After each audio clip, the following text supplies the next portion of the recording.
Do you have an early 2000s GM vehicle with a 2.2 ecotec in it? Does it have oil in the airbox? Well, I think we found out why. You see these little holes? They're the dumbest thing on the planet. Let's take a look at it.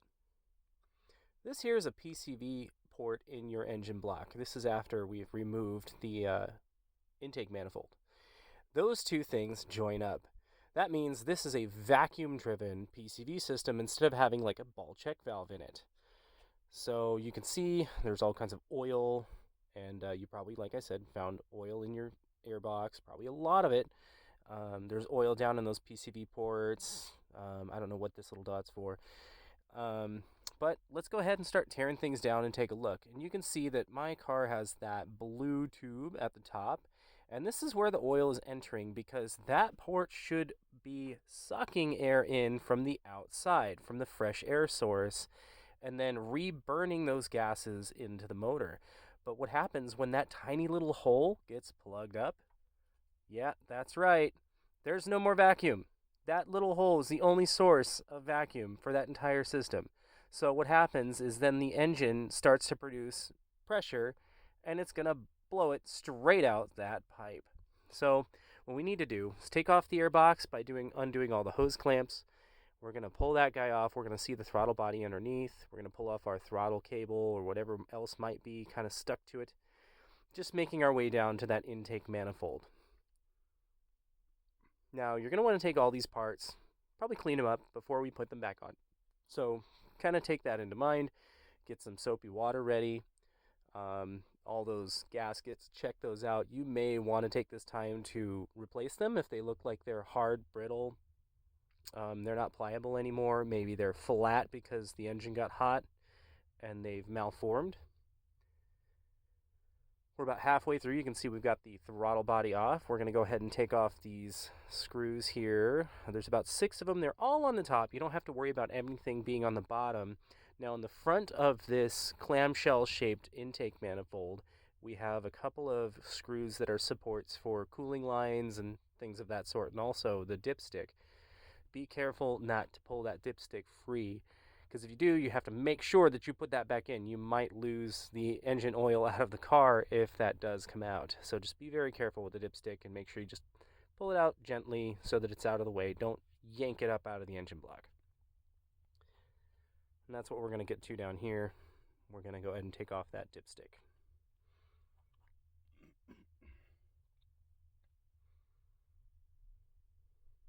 All right, now here's a little trick. You're going to wonder why this manifold is stuck.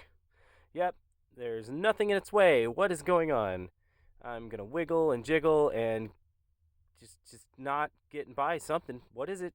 I mean, I can see it's completely free. I've taken all the bolts out. Oh, wait. Seriously? Yeah, that's right. It's totally the cap for the oil filter. So you're going to have to remove that to be able to get this out. And then you can go ahead and pull it free after that.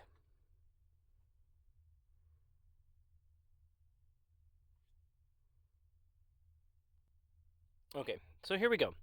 We have that tiny little orifice that we had looked up a little bit earlier in the video.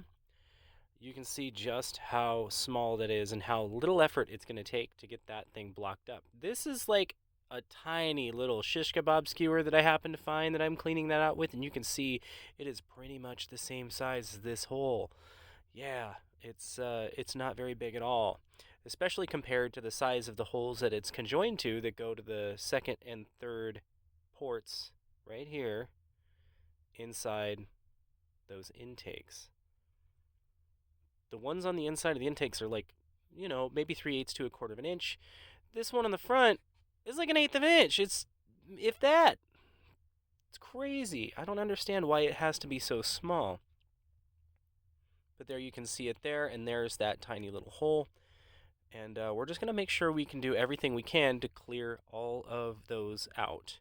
Because, like I said, this is the supply of vacuum for the entire PCV system. Otherwise, what happens is the entire airflow is going to turn backwards and it's going to start pushing out into that airbox. And you'll see, because I'm going to go ahead and turn this upside down, you're going to see that frozen liquid kind of flying out of the ports there. You're going to be able to see what route these take. So just imagine that engine is on. That's going to be sucking air through that tiny little hole and out of that PCV system. And that's what's allowing all those gases to get reintroduced into the engine and burned again, too.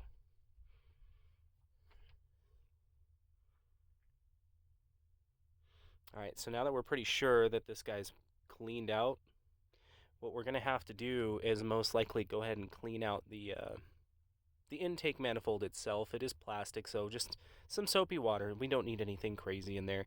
Just going to kind of fill that clamshell up with a little bit of soapy water. We're going to shake the junk out of it, and then I'll show you in just a minute what came out of mine. Oh, also clean up these gaskets. They're going to have oil all over them as well. So while we're here, we may as well do a thorough job. And you can see, yeah, there's oil just on everything because it's just being sucked in by the power of the engine. So let's go ahead and take a look at that manifold now. So I've just got a little box of soapy water here. We're going to dump it right in where that throttle body sits, and it's going to go right into the bottom of this weird seashell-shaped thing. You know, we're going to go ahead and shake it around a little bit. I'm going to go ahead and pour it out. What is going to come out of this guy? It's going to be gross. It's going to be super gross. Here we go. Where is it? There we go. Yum. Yeah. That's, looks exactly like what's in the bottom of your, barbecue tray after you get done barbecuing. Just a bunch of gross brown liquid. There we go. So this should kind of help clear up some of those passages as well and make it so that everything runs nice and smoothly. So we're just taking that time to clean everything up while we're at it.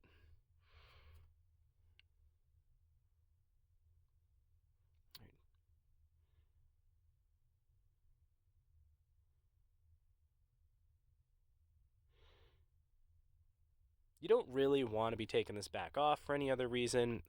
Also, please, please, please make sure we leave this out for as long as we can.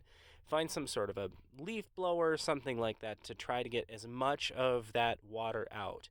Now, I will tell you that having to do this, don't panic. You're going to have some white smoke. There's going to be some trapped moisture inside of that manifold. That's going to get sucked inside the engine, and it is going to come out the tailpipe. It's going to freak you out, but it will go away. Might take a day or two, just to be quite honest. It might take a little while. So you can leave the engine on, running for a couple hours, see what you can, maybe gun it a couple of times. If you gun it and there's still white stuff, it's just that moisture coming out of that manifold. So we're kind of cleaning everything up on the actual block of the engine so that we can go ahead and reinstall that plastic manifold and we can get back to running condition here. Now, I'm going to be honest, this didn't take very long, honestly. It took maybe an hour, to be honest. I kind of knew where I was going with it. I've done this before. I've actually replaced this entire engine, but to be quite honest, even if you haven't done that, and see here, I'm probably running into that issue where I'm hitting the, totally that oil cap. It's a big pain in the butt. You always forget about it too, because it doesn't seem like it would be in the way, but it totally is. But yeah, if you haven't gone through all this and you haven't taken all this stuff off before, it's really not that hard. Honestly, we're maybe 10 to 15 bolts into the engine, and that's all it is. It's all on the top. There's nothing really too hard about this job at all. And honestly, after doing this, I did notice there's a pretty substantial difference in how the car runs. It's really kind of crazy. When the airflow is all going the right direction and all those gases are getting reburned and the pressure is not building up inside the motor and pushing out into the airbox, and it's running the way it was intended to, you'd be surprised at how different it's going to feel. You probably had a really kind of, it felt like the massage chair was on the entire time you were driving. Your hands are a little vibraty feeling. You've got that nice little tingly feeling in your butt from how much the car was kind of shaking. Just like I said, one of those cheap massage chairs is what it feels like. That's kind of going to go away. At least in my case, it did. Here we are reinstalling the throttle body. We've got all the bolts back into the intake manifold. Now, just a little trick here. When you put this throttle body on, before you put all the bolts in, remember to reinstall the throttle cable. Unfortunately, you will not be able to do that if you bolt this thing down like I'm about to do right now. And you will see that I'm going to have to take those bolts back off to reinstall the throttle cable. So right now, that's where you want to put the cable, back into the little ball socket at the bottom of that lever there. Don't put the bolts in first. Don't do it. If you're listening to me now, just don't do that. If I can give you any tip that's really important that's going to save you any sort of time, it's don't do this right here. Yep, already messed up. See? Throttle cable not installed? Yeah. Well, I'm going to go ahead and tighten that stuff down like a dum-dum. And we all do it. It's going to happen. Don't get mad over it. Just going to have to take those two bolts out in just a second. All right.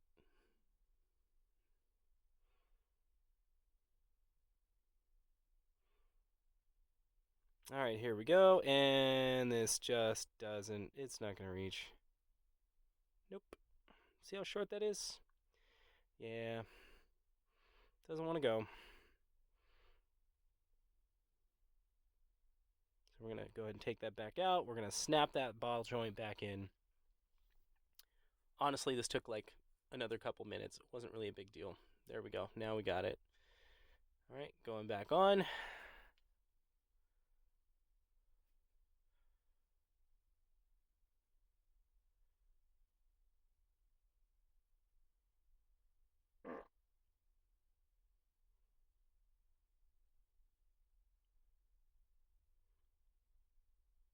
And there you have it. Now, to be honest, the rest of this is just cleaning up, doing everything backwards. Make sure you install all of your sensors. That little vacuum tube you see hanging there, definitely install that. That is your fuel pressure regulator. And if you're anything like me, you had a vacuum tube, this guy right here. Yeah.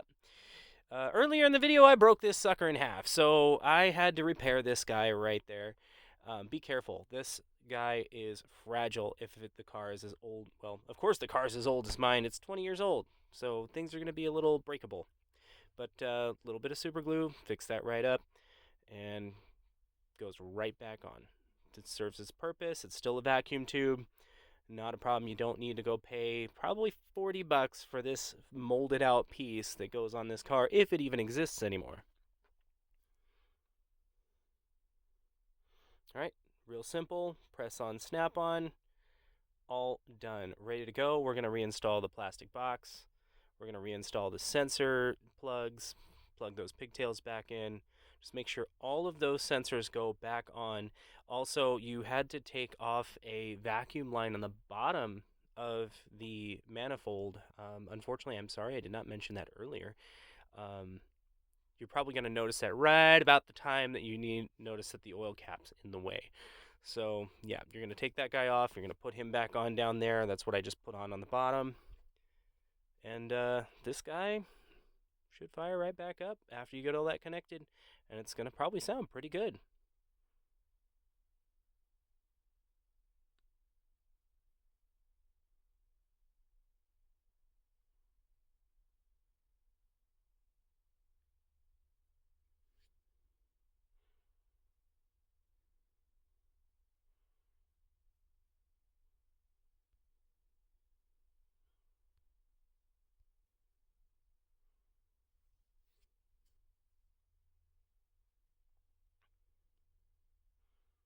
Right. What I'm checking here is that there's a vacuum at this tube rather than it blowing out, because it was blowing out when we started this project.